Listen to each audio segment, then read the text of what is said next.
was a hardcore kind of like sales leader by the MQLs until like mid 2018. If April 2018, Jake heard this, Jake, he'd like punch him in the face. He'd be like, dude, brand, that's the arts and crafts. But now look, I've done it for my business. We're closing millions of dollars of organic LinkedIn ads, spending zero.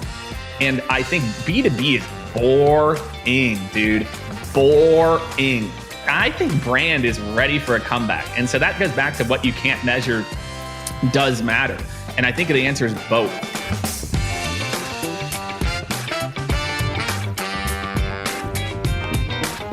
Hi, friends. Welcome to the Sales Enablement Podcast. I'm your host, Andy Paul. Now, that was Jake Dunlap. Jake's the CEO of Scale. And in this episode, Jake and I are talking about an article that he posted on LinkedIn a few months ago about 5 predominant myths that we find in sales. Now, you really want to listen to this conversation because I think it's safe to say that, well, I had a few issues with Jake's myths.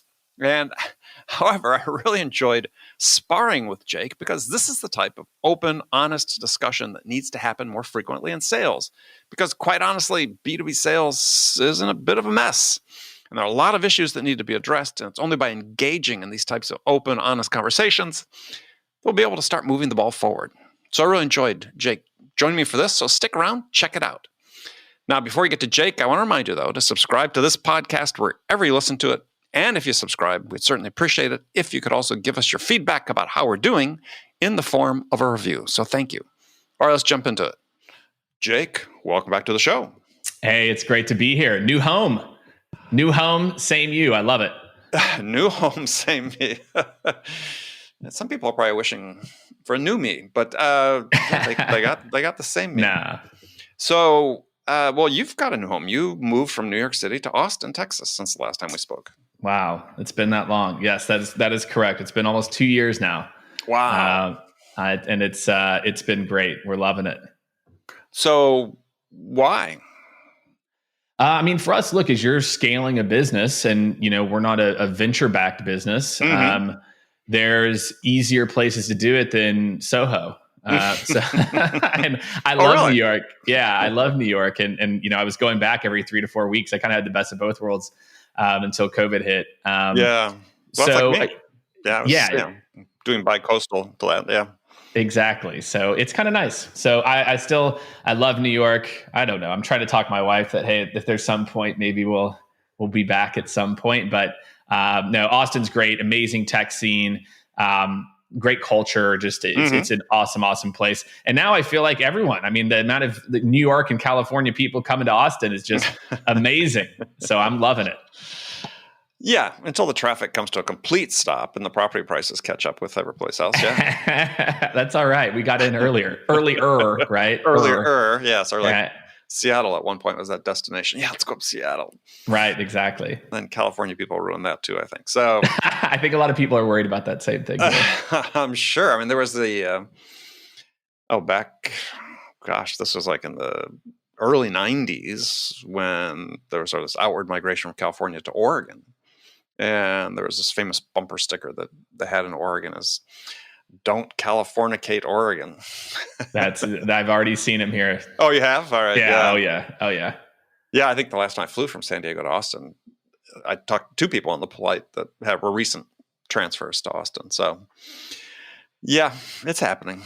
So, but one of them was commuting. One didn't move. One was commuting. Wow. So yeah, I wouldn't want to do that. No, me neither. So you talked about the pandemic, and the question I'm asking all my guests these days is, what was the biggest lesson, or what is the biggest lesson you've learned about yourself during the pandemic? About me, I think that one of the big, I guess, takeaways is, and maybe a lot of sales leaders had this, but I can speak for myself. I feel like sales has always been kind of a culture where, it's like, you got to be in the office and the energy's we need to be there. We got to be putting our thumb on these people. And we were already about probably 50, 60% remote. So culturally, but I think what I was able to observe and what I learned is that, people are pretty self-sufficient. If they have clear goals, they can go hit them. So I think the mindset shift away from that an office is necessary to maintain culture, to have fun, to be engaged, to do hard, amazing work is maybe a little untrue, and that there's certainly benefits to face, and we've done a few small things here or there, but I think I've just been amazed at the resiliency of others, and that's really reflected on me and being, how I think even about going forward and building my company. Yeah. So I think there's danger though that a lot of leaders are extrapolating to the long term based on a very small sample size. And it's one thing that when people are forced to work remotely, but I've been reading more and more stuff about this and surveys of CEOs. There's a 2-part thing. I think it was Wall Street Journal last week, interviewing CEOs about this, and a fairly broad consensus that, maybe not everybody's coming back, but we are coming back. 50%, 60%, was oftentimes sort of the number used. And I think that sounds about right. I do too. Yeah, I mean, look at what Yahoo did, right? It was Melissa Mayer, who Yahoo had went to 100% remote call, I believe. Yeah. And again, I could be kind of misquoting slightly. Well, and roughly, then she called them back. Yeah, and she's like, "This isn't working." So we've already seen a big tech company that tried to do it and then realized like, whoa, productivity, et cetera, actually slipped. So I think that's right. I think the new normal is going to be some hybrid approach, where you're in the office for certain days, for certain meetings. You're working from home when it makes sense. It's less of a stigma. I think maybe that's what it's done. It's kind of removed the stigma from it, and the ability of like, if someone's working from home, they're actually, sipping a margarita at 10:30 and golf, hanging by the pool. Yeah, exactly. Yeah. No, morning drinking. Well, that's an idea. I never thought about that. That could be a new habit to start. There you go. Yeah. My new habit was eating all the things my wife baked during shutdown. So, well, alcohol sales are up 26% during COVID. So I think a lot more people are doing that. Yeah. Well, I may have to go to Betty Ford for my sourdough addiction, but well, that's it. Yeah, that's good. Yeah. I definitely gained the COVID-19. So, anyway, working on that. All right. Well, I want to talk about something you'd posted not that long ago on LinkedIn about 5 sales myths. And I just want to run through those because I thought there was a lot of interesting fodder for discussion there. Great. You remember that article? I do, for sure. Okay. All right. So, your first myth was the myth is that sales isn't a science. So let me ask you the question. Why do you think sales is a science? Yeah, it's a great question. And I'll tell us a little bit of story of how I arrived here. For me, I had done sales in college, came out of sales, worked in professional sports for 2.5 years in sales. I was very successful, top 1 or 2 in both teams that I worked for. Selling tickets and then moving up into sponsorships and big premium seat deals. So I moved up the Tampa Bay Rays, and by the way, this is not the current Tampa Bay Rays. Okay, this is the 03, 4, 5 Tampa Bay Rays, right, which were the worst in baseball. Right. And then the Phoenix Coyotes when 05, 06. And you did this all remote from New York? No. I lived there. You lived there, okay. I grew up in Kansas City. Go Chiefs, for those who don't know, and then moved to Tampa, then Phoenix for 5 years, San Francisco for 2.5, New York for 6. I'm originally a Kansas City person. So what I realized, I went to Career Builder, right, in Phoenix. So I left, I got out of sports, and it was like, let maybe think about something different. And I was in my training class. I was the second to last person. I hadn't sold anything, right? And I was like, oh my gosh, I'm Jake Dunlap. I'm God's gift to sales. How have I not sold anything? I can't believe this. And I went to my director, and my director goes, dude, why aren't you reading the script and following the process? I'm like, Evan, I'm Jake Dunlap. I'm an amazing seller. And he goes, dude, do you think we train 1,000 people on this process because it doesn't work? And it was like a light bulb. The light bulb didn't go off. It like exploded in my head. And I'm like, well, probably not. He goes, exactly. He's like, dude, just trust me. That we've laid out this process in a way that is optimized, and and that you'll be able to put your own spin on it, etc. And then I closed 60,000 in new business the next month. Mm-hmm. And it was like, oh my gosh, wait. So there is a right and a wrong way to move people. There's a right way to start a meeting. There's a right order of operations of questions. There's a right way to talk about the product in a way that's, issue then solution based. There's a right way to put together a proposal. And so, and if you couple that's more of like the tactical, like steps in the process.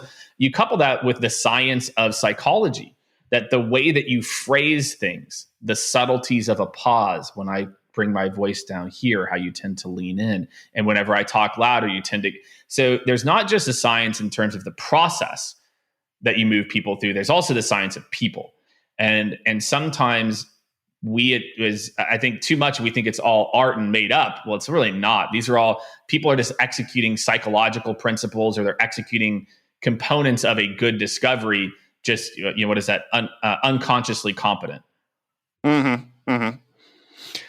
Yeah. I mean, I sort of look at the science a little bit differently, because, I mean, sure, we've got processes. We know that they work to a certain point, right? We know that if we do this, we get a certain result out of it. That's right. And let me just clarify, Andy, because I do want to clarify. The art is the difference between a B and an A player. I can build an army of B players if they're coachable. And that is the difference. But the people who believe it's pure art is bullshit. That it's not. Like there are things that you're doing, whether you realize or not, that are based on best practices, that are based on human nature, that are based on other elements. So I just want to add that caveat, because it is true. There is an art element for sure, but don't get it twisted. The art, making it all art is BS. It's just what separates elite from good. Yeah. I mean, I agree. It's a mix. I'm not sure I know where that dividing line is, quite frankly. Because, we tend to, let's say, take our data that we get from looking at our conversion rates and so on, and there's so much missing context in the data that we draw an obvious lesson from it. But, in the case of your script, let's say, with that you were using, sure, it worked a certain percentage of the time, but maybe a better one would have worked twice as much with better science, right? Absolutely. And so it's there's an assumption when we say science that somehow it's optimized. And I think one of the things we're really missing in a true science, and also the psychological, behavioral economics and so on, is those things work a part of the time, right? I mean, they're not, when they did the studies of let's take loss aversion, being one is it's now in the process of being somewhat repudiated. New studies coming out that loss aversion actually isn't a thing. So, we have to be careful about what we think is happening with the customers. I wonder, it's evolving, right? I think what you're picking up on, it's a really good point, Andy, is customer behavior is changing. Therefore, the things must evolve. And I think our understanding is changing. I don't know if their behavior is changing. I think it's, can we understand them better than what we thought we knew before? So the science is evolving. Whether people are changing or not, that I would say the science is evolving. People don't evolve that quickly. But one thing I'm always sort of curious about is one thing that's really missing in sales from like a science standpoint is, we've never done wide scale sort of controlled double blind studies of sales. Like we would do for new medications or something, to show that, the efficacy of specific actions in certain circumstances, that something, conducted with rigor, because what we have that passes for research today in sales is all self-reported behaviors, not observed behaviors. And we sort of pass those surveys off as science. I'm like, well, that's not science. That's just somebody saying this is what they do. Yeah, which we know that there's issues with that too. Well, look, the more artistic we make sales, the more job security and the more money we make. The sales has a perverse incentive to not be a science. Sales has a perverse incentive to not be systematized. The second we admit that there's a process, the second that we admit that there's a standardized way, like gap accounting, to actually do sales, that you're right. But again, keep in mind, that's a difference, like, between a good accountant and a great accountant. And and when I talk about the science of sales, I'm not talking about great accountants. I'm talking about good accountants. They all follow GAAP. They all follow the exact same accounting principles. Okay. In sales, we refuse to believe that this could possibly exist when in reality it does. And let me just I'll just walk you through it very plainly. Sure. Here's a sales process for B2B. And my friends, I want you to hit pause after this. And then I want you to go really look through your last 10 deals, close one, close loss, and tell me if this isn't exactly what happened. Okay. Step one, there's two phases, two ways you get in. One is through a decision maker or higher level, one is below. I'll start with the end user. The end user, you get somebody who's somewhat interested. You go through, you do a high level discovery. Oh, wow, Susan, this is interesting. Guess what? Then what do? They get more people on their team. Then you do a broader demo to that broader group. Then the goal is to then get a meeting with their boss to decide if there's budget to be able to move forward. Then you get buy-in from the boss to do some type of proof of concept. And only if it's successful, then we'll move forward to something larger. Then you go back to the end user and you walk them through it. You run a very successful proof of concept over 30 to 60 days and you close the deal. Or you go in through the decision maker. And after the first call, you say, Roger, next steps, I'm going to set up a meeting and a demo with your frontline people, make sure it's something that they love. Then you do a demo with their team. Great, it's something they love. Now you come back to Roger and you talk about budget, and then you move forward into proof of concept and you set clear KPIs for success and you move forward. That is sales. And literally almost every deal, like an accordion, it's a little bit longer. There's more stakeholders if it's enterprise, and it's shorter if it's, you could condense some of those steps as the end user and decision maker in a transactional sale.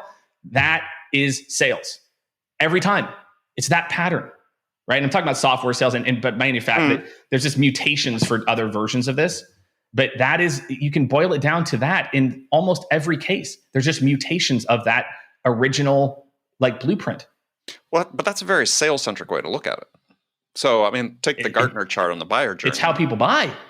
Well, but look at how's that aligned though with what, let's say, Gartner put out in their buying journey study that came out 2 years ago, that if you saw what they call their spaghetti diagram with a very complex diagram of the buyer's journey, but its core were 4 jobs that buyers accomplish. Problem identification first. Yes, second, that's a discovery meeting. Solution exploration, which is identifying the alternatives for how they can. 3, choosing a path to follow. 4, selecting a vendor to follow that path with. It's identical. It's literally identical. You run a discovery. Is there here's something next? Conversation number 2. Okay, here's exactly how we're going to be able to work with you or help you. Again, where you have the broader group of people that come together. Then maybe behind closed doors, they go and look at a few other vendors. Then you move into some type of proof of concept. Or if it's a bigger product and you don't have it, then there's just more of that joint solutioning and then they buy. It's the same. Okay. Do you start at the top or you start at the bottom? Either way, I need to get these people to love it and make sure that they see utility in it. I need this person to understand the bigger picture benefit of this. It's identical. I don't. Go ahead. Yeah. I'm sorry. Yeah, no, I did. Yeah, it's the same. All right, let's move on to the second myth is that sales is all about relationship building. So tell me what you mean by that. Well, the fact that because you're likable, that we're pals, that we're going to do business together. I think that there's, and Challenger sale is really the first kind of bombshell to drop on hey, guess what? The relationship builder is not a top persona. But I think in enterprise sales in particular, I think there's an overemphasis on being likable and being cordial and being, polite and Challenger sales is kind of the first step. But I think as buyers become busier, right? We're more inundated with more information than ever. Now we're moving digital. It's about, and again, it's always been that idea of a trusted advisor. But I feel like now more than anything is buyers are looking for people who can give them facts, help me to be smarter. That part is not changed. But it's less about do I like Ryan and want to play golf with him as opposed to what's the utility you can provide me and my business. Yeah. And certainly agree that the day of the lunches and golf and so on, but that to me is not, I know it's what Challenger is talking about. They're talking about relationships, but that's not really a relationship. And by virtue of being, if you look at what just the definition of a relationship is, the way in which 2 or more people are connected.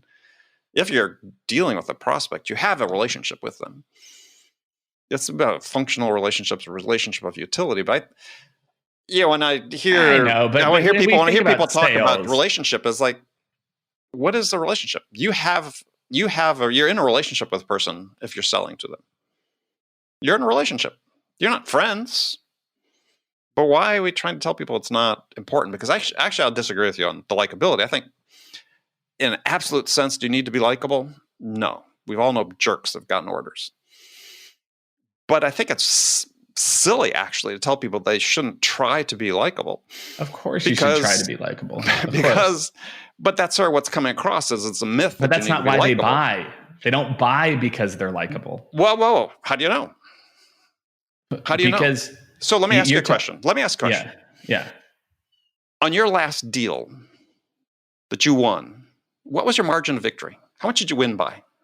Quantify it. How much did you win by? 1%? 2%? Are you talking 10%? About how much did, like, compared to the competition? Yeah, if you won by the competition, and even the competition was status quo, staying still, what was your margin of victory? Well, why is there a comparison? Well, but here's the thing: is every little thing adds up. I mean, you don't have to be likable, but yeah, I believe, and my experience has shown me over 40 plus years, is that you can never know what's going to make a difference. So everything is additive. The sort of aggregation of marginal gains theory, that every little thing is important. So if you have the opportunity to be likable, why wouldn't you? Of course you should be. I think there's a nitpick on the word. I think when we talk about sales and we talk about relationship building, okay, let's be clear about what we're talking about first, okay? When it comes to relationship building, I think most people, when I say that, what do you think of? They don't think of the relationship equals business impact. They think of the people that rely, and let's be very clear, rely on likability, on palling it up, on being friendly and being cordial, rely on it. That part of the relationship is the crux of the partnership. To your point, of course you want to be likable. Of course you want to do these other things, but it's not why people do business with you. And the point is that it's a myth to think that if I would over-index on being a thought partner to a business as opposed to being a buddy to the decision maker. It's not Absolutely. It's not 0-1 either way. You're right. But I think we're long past the day where people thought that the relationship in B2B sales entailed the buddy. I think at least look at big enterprise sales, man. Go talk to your average. My life in big enterprise sales. Go talk to your average person, who's sitting behind a desk for the first time and struggling to know how to sell. I sold hundreds of millions of dollars of stuff over my career for the first 25 years of my career. I didn't play golf once with I didn't play golf once with a client. That's you. That's you, Andy. But it's the people I knew as well. There were some companies that did. But my point is, 20 years ago, that started dying out. We're not there. It's not dead. Let's put it that way. Yeah, but I just want to give people context, because I think that when people talk about this, the myth of the relationship is, and the reason you say nitpick on it, but I think it's not a nitpick. I think it's really important people understand is you have a human relationship with this person you're selling to, or the people you're selling to. It doesn't mean they're friends by any stretch of imagination. But I think the amount, but the ability to connect at a human level is still paramount in order to be a business advisor, in order to be a thought advisor to them, and so on. If you don't have that, if their perception of you is negative off the get-go, they're not going to hear you. Well, I think you're talking about the difference between relationship and trust. Like, do they have to trust you? You need that connection to get trust. Isn't trust a relationship? It depends, right? I could trust you, like the same person that you might trust to do business with, or you might trust the level of trust it takes to watch my kids versus for me to write you a check for $25,000 is night and day. Absolutely. I use that example. That's why I'm laughing, because I use that example. I trust at a business level, but I'm not going to have them babysit my kids. But I still have a relationship. And I don't want to go down the rabbit hole on this, but I think words matter, and I think people are confused by this. So let's say, let me put a pen in my side of it. Well, here's how I phrase it. You have a connection with this person, and this connection is for the purpose of helping them do what they need to do to make a purchase decision. And it requires a certain level of human interaction that includes, it doesn't hurt and it helps you in aggregate to be likable, to be human, to have empathy, to build trust, which are all part of that connection. And that connection could be defined as a relationship, but let's call it a connection because people seem to be so sensitive about this word relationship. Correct. Oh, good. Yes. We're in violent agreement. Okay, here we go. On to the next one. I think it's the word relationship. I think if I can, the word relationship in the context I'm using is if you think about a scale of 0 to 100, it's the over-reliance on a personal connection versus business partnership. And that's maybe a better way to define it in kind of going back. And I think the people that took the lead in changing that, starting, I call it 20 years ago, roughly, but were the buyers. And if there's a salesperson who still thinks, to your point, that that's how they're going to succeed, then they're not paying attention to the people they're selling to. I agree. So, all right. Myth 3, you need an internal champion. So why is this a myth? And again, I'm gonna knowing where we went with relationship, I'm gonna go ahead. Don't presume anything here. I'm not presuming. I think let me define it because you're talking. Yeah, this is a 5-word soundbite from LinkedIn, right? So I think it's important to give some context. The point of this is reliance, and I think what I see and observe is that there's a lot of sales methodologies and processes that say, step 2, who's our champion in this? And what I've seen historically in my career is that when you have a true champion, it is awesome. I mean, but guess what? The times that you get that person who literally, it's like once every few years, right? Huge advocate, absolutely. They take you through the process, they tear down. What it is don't rely on other people to do the job for you. And what I mean, and the most common part that this comes up, Andy, is when you put together the plan, you put together the plans for partnership, and then you hand over the keys to some person versus you being multi-threaded within that organization to where you've got people who are advocates. Don't get me wrong. That's good. You need advocates at each level and in different departments. But thinking that a champion is going to get the deal done for you and articulate the partnership is a fallacy.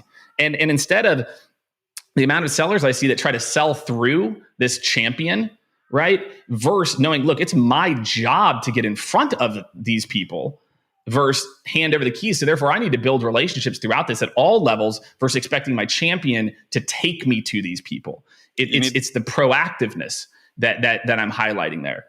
You said you need to build what throughout?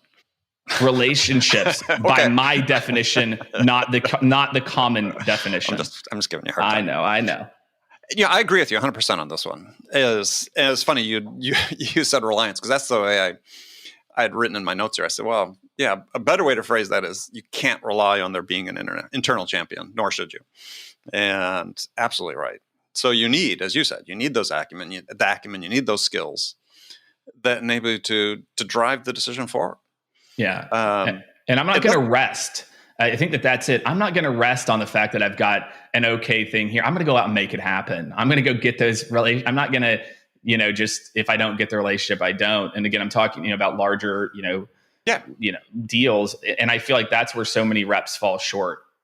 Well, and I think what they do with this idea, and I think this sort of started with the idea of this, research about more stakeholders being involved in a decision. Therefore, it's sort of, there's a mobilizer, but it sort of, defeats this idea of an internal champion is that you still need to go find the person or the people who have the most at stake with the decision, who care most about the outcome, be affected by the outcome.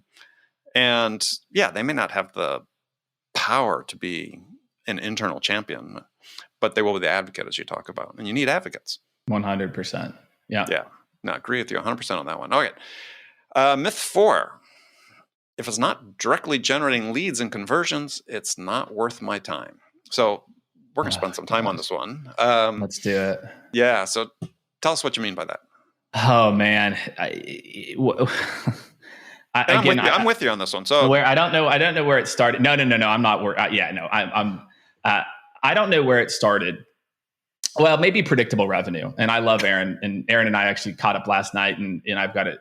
But I really feel like it was right until it wasn't. And and I mean, obviously he's written follow-on books as well too. Sure.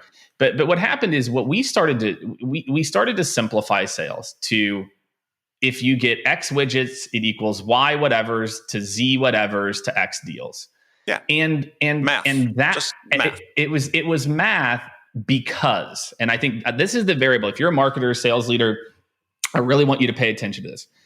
It was okay to look at it that way when the activities, the first component, the very first thing was a one-to-one, not interaction, when that correlated to a sale. What do I mean by that? When an activity, every email, every call, every inbound lead was someone who you were trying to set a meeting with, right, or came in expressing interest.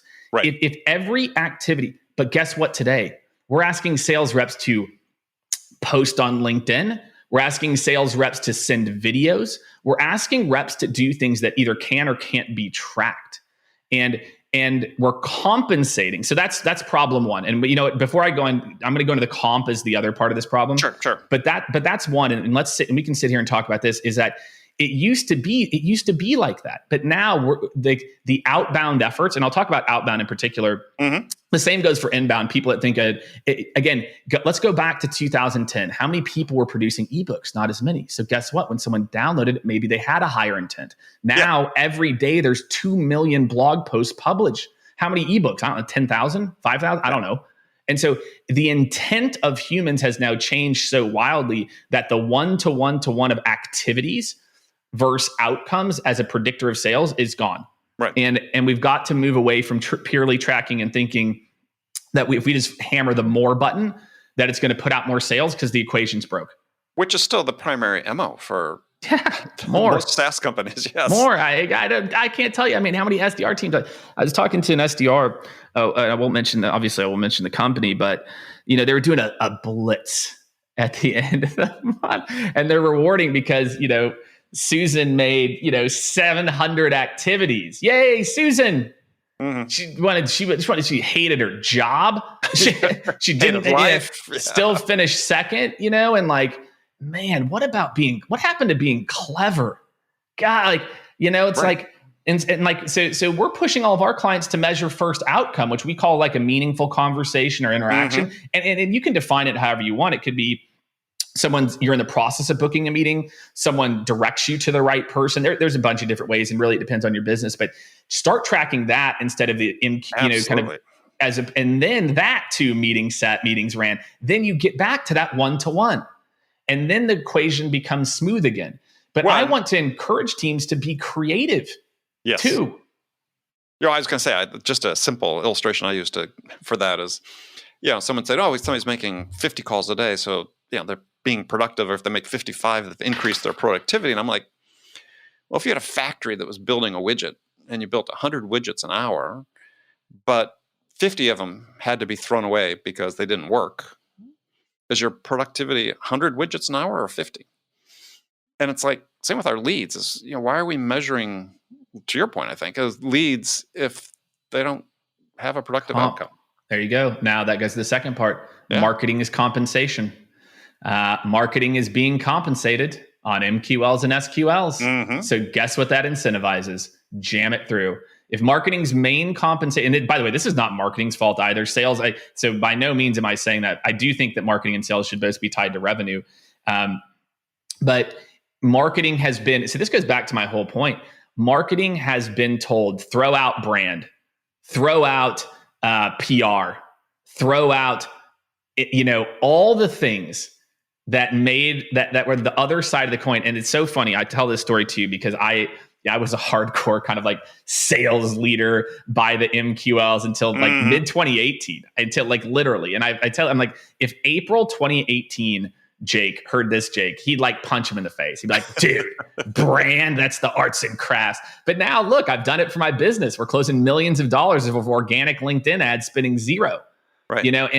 And I think B2B is boring, dude, boring.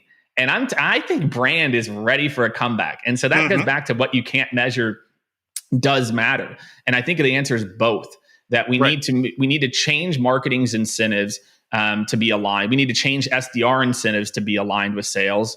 We need to change sales attitudes about if it's not perfectly wrapped up in a bow. Like, dude, that's your job. Create, exactly. Man, maybe you're familiar with the term create the need. Guess what? If it was called information giving, I'd slash your salary by 66%. And so we've got to have kind of a reckoning here of like common sense and getting these organizations between marketing, sales development, and sales aligned around the common goal, which is revenue, and really treating these groups how to work together. And that does start at the top, and it starts with compensation. That if each group is compensated for just their one part of the widget, it's the same reason you have friction between sales and customer success. Salesperson doesn't care. They're jamming the deal through. Somebody churns, who cares? I got my commission. We're trying to push our clients to where a rep gets 80% of their commission on deal close, 20% on power usage. I think every single sales organization that has a handoff model should use that. Immediately, it will increase the quality of your deals if you change that reps get compensated a component of their commission when the person actually uses it. Yeah, so there's all these distance have a longer tail for the AE. Absolutely. Something in there. And it's not all of it. Yes, of course, all of it, most of it should be when the deal closes. But just think about all those silos I just mentioned. And again, now go back to, we were talking about the customer. So we're going on like a different track now, but just think about what I said. So there's all these things that people should be doing, but they're not because you can't track it. And their boss says, if I can't track it, it doesn't matter. Building brand as a marketer, being creative as an SDR, working maybe deals that I shouldn't as a salesperson because hell, who knows, even though it doesn't fit the criteria, let's roll the dice. And oh my gosh, what do you know? It turned into an $85,000 deal. So but don't you think part of the reason this is happening is just as you said, and I'll put another spin on it, is that because they're doing all these things that they shouldn't be doing, but they can, right? Because the technology now enables us, we'll make these calls, we'll send these emails, we'll do this sort of mindless activity that you're referring to earlier because we can, and then it drains us of the ability to do something that's creative because I think is that too many sales leaders operate from a position of fear. I know what my numbers are. I know what the metrics are. I can generate this. This is predictable for me, but they don't think about how I could do it better. Yeah. So instead they get protective of what their position. There's two parts there because when we can get into this always optimizing, which is a whole other kind of post like COVID, what COVID made us realize, but I want to go back to it. What I feel like is happening, and maybe you agree, is our windows as sales leaders is we are continuing to look less and less and less at the mid and long term. We're more and more scared. Whereas as a sales leader, I was talking, I did a webinar yesterday where we talked to a marketing leader about this. It's 80-20. 80% of my time is dedicated to the now, the month, quarter. 20% of my time is dedicated to the year and next year. And if you aren't doing that as a leader, then you're always on the defense. I call it being on the defense. Block, as opposed to the offense. I want to show up to December and I'm executing the plan that we laid out and adjusted from September or from, better yet, July. And so I feel like leaders are, like you said, they feel that pressure and aren't playing the long game. They're not, or even the mid game, to realize, man, what if I did let my SDRs connect with every single person in their patch on LinkedIn? And then I had them comment and like on their post before I sent an email. Shocking. But I can't track it. I can't track comments and likes. So I'm going to discourage that, which they do. They actively discourage that happening. Exactly. I mean, even though it's common sense, know that that's smarter. There's nobody you can tell me like it's not better for Andy to be like, oh wait, who's this person? Because guess what? Most people get 0 comments on their posts because they're just resharing people's posts. If your SDR goes and comments once one week, once the next week, that person remembers your person. You can't tell me that's not better than a cold call saying like you've never heard of me. Absolutely. Well, so there are things that you can't measure that matter. That is where that comes from. Well, but a lot of that comes from sort of our digital marketing era. I can't tell how many marketers I've talked to. Well, we can't do that because I can't measure it. It's like because I get comped on MQLs. Yeah, I get comped on MQLs and SQLs. Andy, why do I care? Why do I care about brand?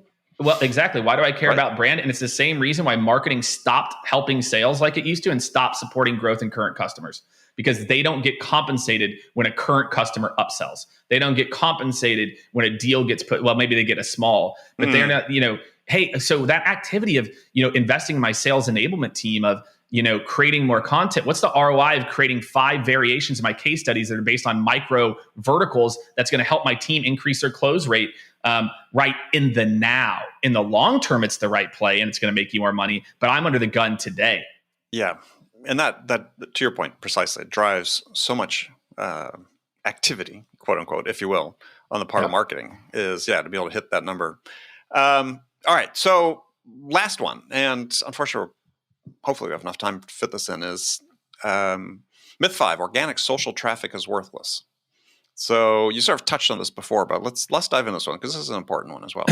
Yeah. I mean, just look at B2B. I mean, right. 9 times, I would say my guess is 90+% of marketers schedule posts on a Friday or for the month in advance. And they just post and they wonder why there's no ROI. No engagement. And guess what? And by the way, when social media first came to rise, and this is for my B2B friends, it was a waste of time. LinkedIn wasn't a social platform where people went to for news or information. LinkedIn was a job space. But guess what, my friends? Life's changed and dramatically changed in the last 2 or 3 years. Especially since 2018. So the last 2 years in particular. LinkedIn has become a content site. Well, you're a B2B marketer. But because again, it goes back to what you can measure. Why do I like performance ads and ads? I measure it. I got X impressions to X clicks to X leads to X MQLs to blah, blah, blah. Whereas how do I measure the value of a view or a like or a comment? Well, I don't know. Right. And so back to the day of measuring eyeballs. Yeah. And there's something to it, right? Of course, I'm not just advocating for, you just do that. But I think there's a couple issues with organic right now. One is most marketers have it just wrong. And what I mean by that is that when you're posting, I'm just going to focus on LinkedIn, most of my B2B community. I think that's where you should be spending most of your time focused. I think there's applications 300%. On all platforms, but I'll just talk about LinkedIn. One, the first thing is don't look at LinkedIn and your page there as a lead generation or traffic generator. It's a massive mistake. That if you think that you're going to drive traffic to your blogs by posting it on LinkedIn, the biggest trick I can give you, if you want to, I'm going to give you one thing, and it's the dumbest thing. You want to triple your engagement on a post the exact same thing, but put the link in the comments. Why? Because LinkedIn algorithm hates you to send people off site. Marketers, why don't you know that? Why don't you know that? And that's not new. That's not a couple years old. No, but how many posts will have it makes because guess what? You can't do that in Hootsuite, Andy. In Hootsuite, I can't auto comment. People still use Hootsuite? Whatever. I don't care what you're using. Hootsuite, Haywork, I don't care. The point is, it's not automated. We're looking like there are things, and I'm telling look at what does LinkedIn like? LinkedIn likes text-only posts. I don't know. It's just what it likes. Guys, marketers, this is great. Your content people can be creative and they can riff and they can rip apart one of your ebooks and make some commentary on it. I am telling you, and these are the facts. Okay, 2018, May, Jake Dunlap scaled. We released the most amazing ebook, in my opinion, on GDPR. We summarized, if you're a marketing or sales leader, here's what you need to know. And, we release it on social. It does okay. And I'm like, oh my gosh, we're putting out a blog post every week. Why are we doing this? I said, you know what? This is not how consumers want to consume on LinkedIn. They want nuggets. They want little bite size. And then guess what? For a year, we didn't post one ebook or blog post. And I started posting on LinkedIn every single day. Yep. That year, we generated probably close to 700,000. Last year, direct attribution to I found you on LinkedIn, I think we did 1.5 million. And we're a small consulting firm. Right. We closed one six-figure, one almost six-figure. It's now a six-figure deal. We closed two six-figure deals, right? In the last, probably 10 months or so, because I'm going with the extreme use cases. Sure. Where the very first call was, I don't even know what you do. I swear to God. I don't even know what you do, but I think we need help. That's how it started. It wasn't because I educated them on an ebook and all of our product set. I'm adding value. That is the game. You give, and then you toss out a like. And guess what? Whenever I ask for something, because I only do it 1 in 8 or 10 posts, guess what my response rate does? Boop. Yep. And so we've got to realize that social is about give, not about come download, come click. And therefore you build brand equity that will generate real revenue that you can go back and attribute to that source. But I can't tell you that one LinkedIn post equaled $1. I don't know. That's what I can't tell you. But expanding this to B2B sellers is they need to be posting on LinkedIn. This is part of their brand building. And, it frustrates me no end when, to your point, you talk to VPs of sales, CROs, CMOs, and they actively discourage their sellers from doing it because they think it's a waste of time. Yep. And you look at the companies who are doing it well, and there's this additive effect, not only just to the individual, but to the company as well. Exactly. And I'll tell people, and I wouldn't hire an AE right now if they weren't active on LinkedIn. Yeah. And to your point, coupled with also having the numbers. To me, it's going to be table stakes. Think about this. If I was told some of this, if I was an SDR, I would destroy everybody. I already know it. All I would do is cold calls and LinkedIn. I would go like, comment, and then I would call you and say, hey, Andy, look, you popped up in my feed a couple of times. This thing's really resonated. Based on that, here's what we're doing here. Is it okay if I send you some details? If it makes sense, we can set up time. Does that work? Boom.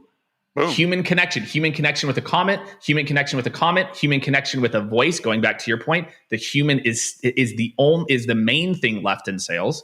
Right. But again, I'm talking about, but then I saw something that was business value, et cetera. So I feel like but guess what? As an SDR, I had to give this advice. I said, look, wake up early in the morning at 7:30 a.m., make all your fake ass cold calls. Sorry, Andy, you might have to bleep that. Then just go do what you should actually be doing. Like that's my advice to most SDRs. Whatever the dumb metrics your boss gives, go do that in the morning. Bang, bang, bang, bang, bang, bang. And then just go put your common sense cap on and go to work. That's great advice. Great advice. Oh, man. Use Ring DNA to make your... No, I'm kidding. Absolutely.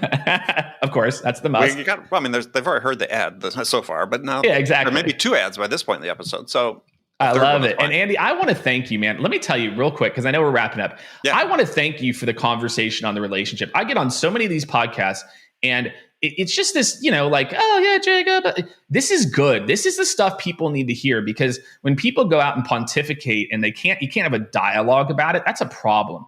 And that's a problem on LinkedIn right now, is that it's all a bunch of violent agreement and not enough discourse. And discourse is healthy, because there's people out there that are listening. And because of the way that we went back and forth, they're like, oh, so relationships are good. Because I really like the way that you defined it, and it kind of, okay, next time I'm going to put a little tweak on the way that I describe it. But Andy, I really appreciated it. And I want you to know that it's important that we talk about these things and we have discourse, so things, we change and we get better.